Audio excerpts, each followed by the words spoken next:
Bonjour tout le monde, donc aujourd'hui je vais vous faire une vidéo où je vais vous donner donc tous les conseils nécessaires pour passer votre examen du permis de conduire. Donc il y a pas mal de conseils, alors on va commencer tout de suite. Donc déjà je vais commencer par vous parler de l'installation au poste de conduite. Donc le jour de l'examen, quand vous allez passer votre permis de conduire, donc que ce soit la première, la deuxième ou la troisième, quand vous allez passer votre permis de conduire, donc vous allez monter dans le véhicule. Déjà, la première chose à savoir, c'est que chaque élève est tout seul dans la voiture. Vous ne passez jamais avec un autre élève, d'accord? Dans le véhicule, il y aura toujours vous, l'inspecteur qui sera devant à la place du moniteur, sur le siège passager, et votre moniteur derrière. Donc, quand vous montez dans le véhicule, moi, ce que je dis toujours à mes élèves, la première chose à faire, c'est que quand vous montez dans le véhicule, donc, vous ouvrez la porte, vous montez, vous présentez immédiatement votre pièce d'identité à l'inspecteur. Immédiatement. Vous l'avez dans la poche, que ce soit carte d'identité ou passeport. En parlant de ça, faites attention, il vous faut une pièce d'identité valide. Si la date a été dépassée, vous ne serez pas accepté en examen. D'accord? Donc, carte d'identité ou passeport valide. Donc, vous montez et vous présentez immédiatement votre pièce d'identité à l'inspecteur. D'accord? Le temps que vous vous installiez, l'inspecteur il sera sur le côté, il sera en train de préparer les papiers pour l'examen, donc vérifier que c'est bien vous, votre nom, votre prénom, etc. Ensuite, une fois que vous vous installez, donc je vais vous le faire en même temps comme ça vous voyez. Donc moi ce que je dis à mes élèves, je les force à dire deux phrases qui leur permettent d'avoir les deux points d'installation au poste de conduite. Donc déjà d'une, quand vous vous installez au poste de conduite, vous commencez toujours par régler votre siège. Donc vous réglez votre siège, donc vous montez dans le véhicule, donc vous commencez par régler votre siège. D'accord? C'est la première chose à faire. Une fois que vous avez réglé votre assise, vous vous occupez ensuite des rétroviseurs. Peu importe l'ordre des rétroviseurs, c'est pas un problème. Mais vous devez commencer par régler vos rétroviseurs. Et ensuite, une fois que vous avez réglé vos rétroviseurs, là vous mettez votre ceinture. D'accord? Donc là, on va simuler que j'ai réglé mon assise d'abord. Là, je viens de m'occuper de mes rétroviseurs. Et là, je mets ma ceinture. Une fois que j'ai mis ma ceinture de sécurité, là, l'inspecteur, il va me faire les explications du permis de conduire. Donc voilà, il va m'expliquer en gros comment ça va se dérouler. On va partir pour à peu près une demi-heure. Qu'il faudra faire une manœuvre en marche arrière, donc soit un créneau, soit un rangement bataille. Donc quand l'inspecteur vous dit que vous allez faire une manœuvre c'est se garer. Donc soit se garer en rangement bataille, soit en créneau, soit en épi, soit effectuer une marche arrière en ligne droite, soit une marche arrière en courbe, ou bien un demi-tour. Tout ça, ce sont des manœuvres.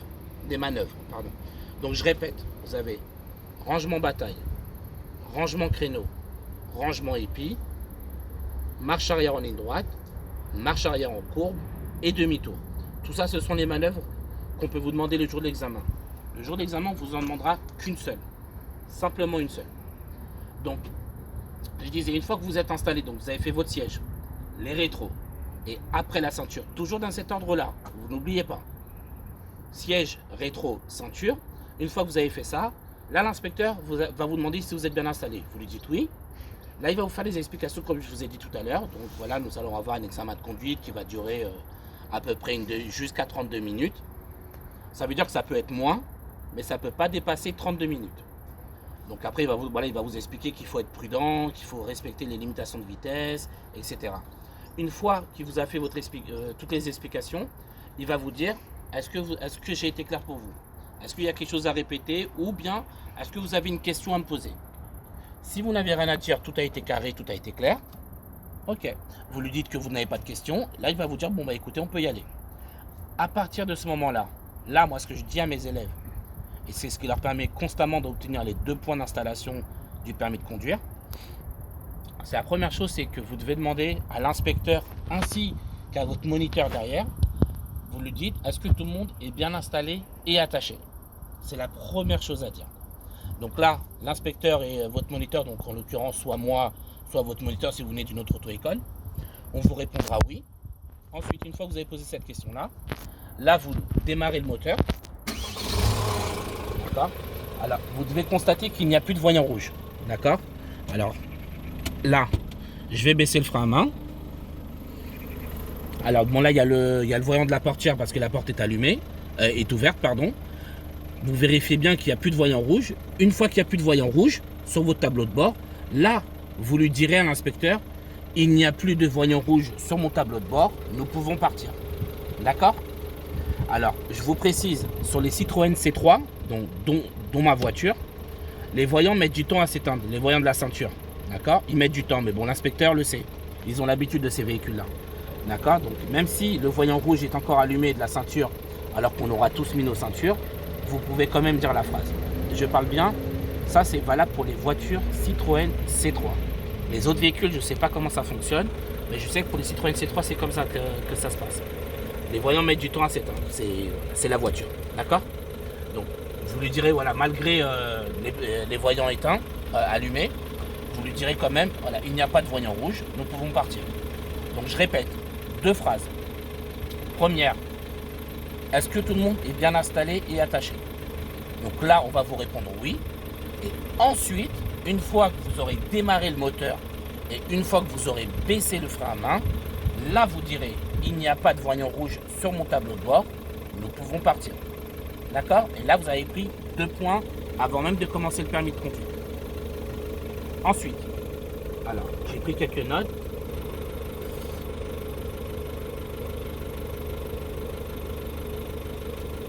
Ensuite,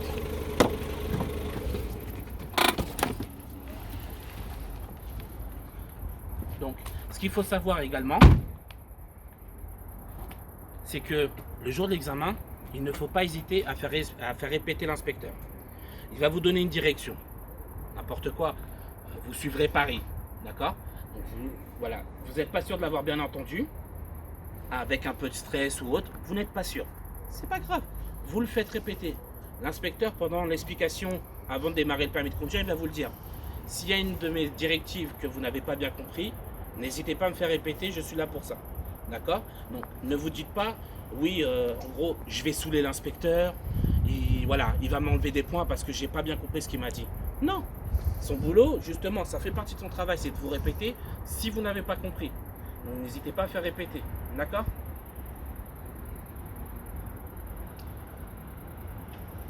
Alors, ah oui, se tromper de chemin n'est pas éliminatoire. D'accord? Parce que je suis toujours en train de répéter aux élèves, se tromper, ça arrive à tout le monde. Des GPS se trompent alors qu'ils sont fabriqués que pour ça. Vous imaginez nous, d'accord? Alors en plus avec un peu de stress le jour J, c'est tout à fait normal de se tromper. D'accord? Alors par contre, se tromper de chemin n'est pas éliminatoire, on est d'accord. Mais si par exemple l'inspecteur vous dit de tourner à droite et que vous tournez à gauche et que vous rentrez dans un sens interdit, ça c'est de votre faute. On est d'accord. Mais vous serez éliminé pas parce que vous êtes trompé de chemin, parce que vous aurez pris un sens interdit. Nuance. Faites très attention à ça. Donc je répète, se tromper de chemin n'est pas éliminatoire. Ok, donc ça peut arriver à tout le monde. Si par exemple on vous demande de tourner à droite et que vous allez tout droit, ça arrive à tout le monde. On a l'habitude, que ce soit moi en tant que moniteur, ou que ce soit les inspecteurs, on a l'habitude. On sait qu'avec le stress, c'est pas facile pour vous et des fois vous faites des erreurs que vous ne feriez pas en temps normal. Il n'y a pas de problème à partir du moment où il n'y a pas de danger. C'est pour ça que je vous ai parlé du sens interdit tout à l'heure. D'accord? Tant qu'il n'y a pas de danger, se tromper n'est pas éliminatoire. Ça arrive à tout le monde. Aussi, caler. Parce que ça, c'est une légende qui existe depuis des années. Caler non plus n'est pas éliminatoire. D'accord? Qu'on soit bien clair. Caler, ça arrive à tout le monde. Moi-même, je suis moniteur depuis 10 ans. Et des fois, hein, quand j'ai un peu la tête ailleurs ou je suis un peu fatigué, ça m'arrive de caler. Et alors, c'est rien. D'accord? Le truc, c'est que si vous calez le jour J, il ne faut pas rester là. Souvent, les élèves, c'est l'erreur que vous faites. Vous restez là, vous regardez l'inspecteur du genre oh, j'ai fait quelque chose de grave, je vais être éliminé. Non. Vous avez calé, ça arrive à tout le monde. Vous redémarrez le moteur et vous repartez. D'accord? Faites comme si c'était rien passé. Moi, c'est ce que je dis toujours à mes élèves. Faites comme si c'est rien passé. T'as calé, ok, c'est pas grave. Tu redémarres, ni vu ni connu, tu repars. L'inspecteur, il va même pas vous parler. Moi, la plupart de mes élèves, quand ça leur arrive, parce que bon, c'est assez rare, mais quand ça leur arrive de caler, ok, je leur dis, t'as calé, alors, il n'y a pas mort d'homme. Tu redémarres, tu repars. C'est rien, d'accord? faut repartir, mais il faut surtout pas écouter votre entourage qui vous dit oui, Calais, il y a beaucoup de choses qu'on entend. Hein. Calais, c'est éliminatoire. Qu'est-ce que j'ai entendu encore? Ah oui, les femmes avec les femmes. Je crois que c'est la plus grosse bêtise que j'ai entendue. Quand c'est une femme inspectrice et que l'élève est une femme, ça passe pas. C'est n'importe quoi. Donc vous avez énormément de bêtises comme ça, vous avez ça, il y a quoi encore? Ah oui, on donne pas de permis pendant l'été. Le coup classique aussi, c'est n'importe quoi. Pour vous dire, bon, je peux parler qu'à mon nom, je peux pas parler au nom des autres auto-écoles. Là, le mois de juillet, ouais, pardon, là on est au mois d'août. Le mois de juillet et le mois de juin, le mois de juillet, quasiment tous mes élèves l'ont eu du premier coup. Ça veut rien dire. D'accord? Donc c'est très important. N'écoutez pas votre entourage. En tout cas, pas ceux qui ne sont pas dans le domaine de l'auto-école. Ils veulent bien faire, attention. Hein. Je ne dis pas que c'est pour vous faire du mal, mais il faut comprendre. Ils ne connaissent pas, ils ne sont pas dans le milieu. Parce que le problème, c'est que quand vous avez ce genre d'idée-là dans la tête, qui est-ce qui est obligé de perdre du temps dans la voiture au lieu de conduire à vous enlever ça? C'est nous. Et le problème, c'est que c'est vous après qui le payez. D'accord? Parce qu'on perd du temps, il faut vous enlever des mauvaises idées que vous avez déjà dans la tête. D'accord? Donc, les femmes avec les femmes, on ne donne pas le permis pendant les... pendant les grandes vacances. Toutes ces idées reçues-là, il faut vous les enlever de la tête. D'accord? Ça n'existe pas, c'est pas vrai. Pareil, il n'y a pas d'histoire de racisme ou autre. En tout cas, là, de ce que je vous parle, moi, je vous parle dans le 93. Là, on est en Ile-de-France dans le 93. Les lieux d'examen que moi je connais, donc Rosny-sous-Bois, Villepinte et Bobigny, ce que je pratique tout le temps, il n'y a absolument aucun inspecteur raciste. Je tiens vraiment à être clair. Il faut vous enlever aussi ça de la tête. D'accord? Ensuite, alors.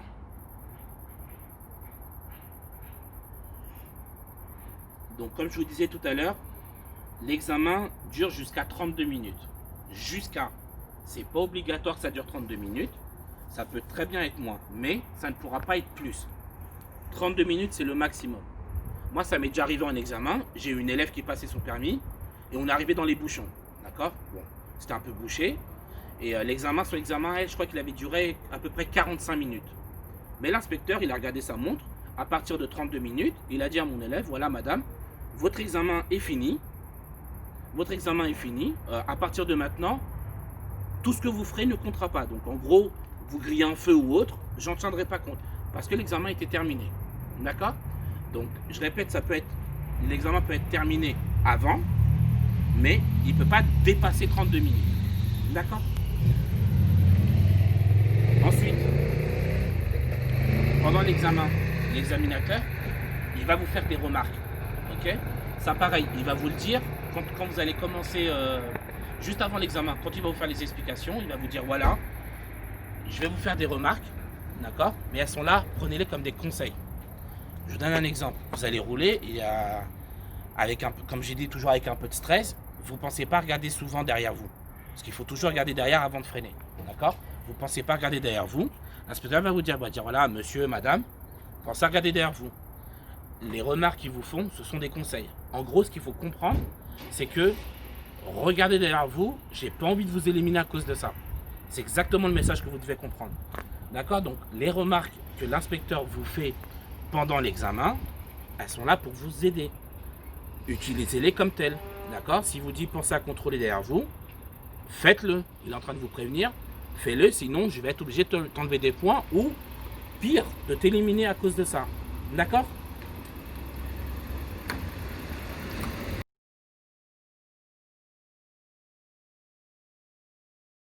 Et surtout pas, si vous avez des questions, je suis disponible sur mes réseaux, que ce soit sur Insta, Facebook, ou Insta, Facebook ou Snapchat.